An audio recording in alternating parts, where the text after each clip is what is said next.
semangat. Kenapa? Kita harus semangat. Di penghujung Ramadan ini harus semangat, memperlihatkan semangat kita. Supaya kata Allah, hambaku semangat. Kalau begitu, Allah. tahun depan hidupkan lagi. Masya Allah, amin. Bapak bisa istirahat dulu nggak? Karena ntar jawabnya jadi sebentar nih. Kalau meninggal nanti jadi ahli sorga. Oke, ya buat jamaah Islam yang ada di rumah, Masya Allah ya waktunya kita menjawab pertanyaan masuk yang dikirimkan oleh jamaah nih. Kalau gitu langsung aja yuk kita masuk ke segmen Tanya Dong Ustadz. Kami semua tanya dong Ustadz. Langsung aja kita masuk ke pertanyaan dari Instagram Hamba Allah. Assalamualaikum warahmatullahi wabarakatuh, Ustaz Ustazah. Assalamualaikum warahmatullahi wabarakatuh. Bagaimana pahala bagi orang yang suka baca Al-Quran tapi perilaku pembacanya masih berlawanan dengan ajaran agama? Misalnya suka gibah, nyinyir, dan lain-lain. Apa pahalanya buat baca Al-Quran diterima atau enggak? Mohon izin Pak Kiai dijawab, silakan. Iya. Pahala baca Quran itu diterima Allah Subhanahu wa taala. Tapi ada dosa ghibah, ada dosa nyinyir, itu tidak diperkenankan oleh agama al-Islam. Oleh karena itu, saudaraku yang terhormat, pemirsa Indonesia, jangan sampai ada kata Bismillahirrahmanirrahim, ya ayyuhalladzina amanu lima taquluna ma la taf'alun kabur maqtan indallahi an taqulu ma la taf'alun. Suratnya surat As-Saff di ayat 2 dan 3. Cakep. Di halaman 551. di bagian mana?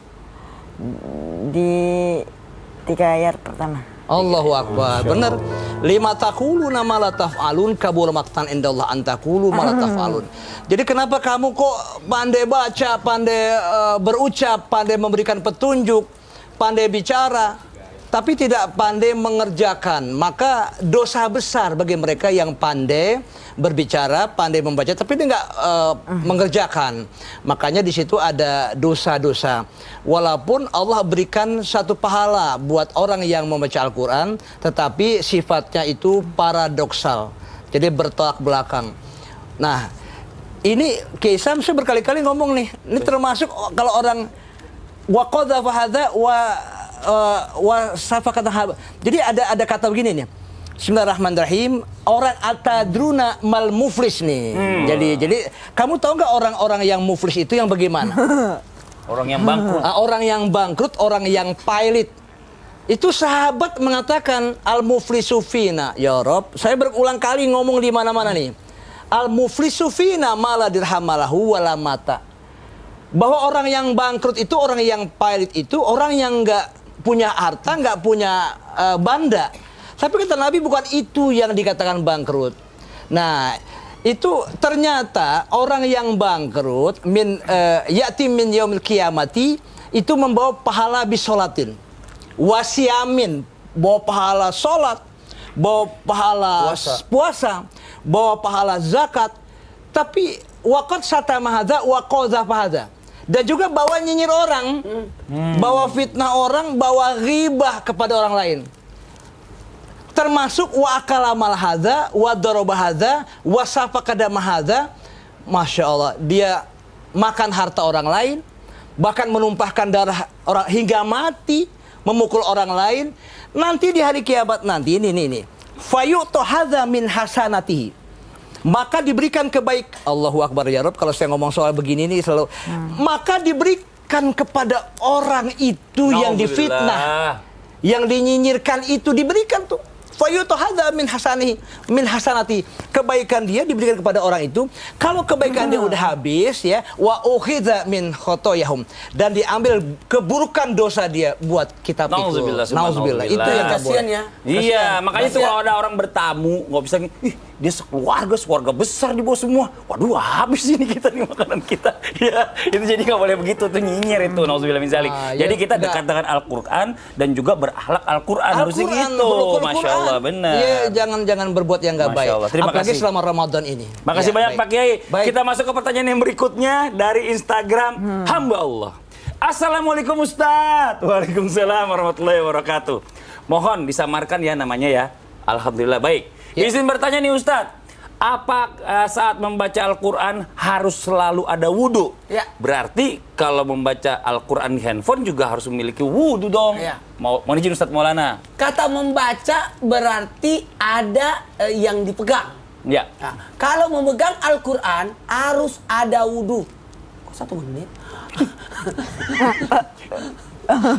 Jadi kalau baca Quran berarti kalau menyentuh Al-Quran harus ada wudhu. Wudhu.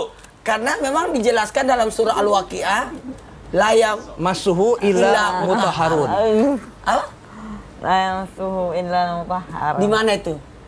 Al-Waqiah Ayat berapa? ayat 79. Masyaallah. Tidak boleh menyentuh Al-Quran tanpa ada wudhu.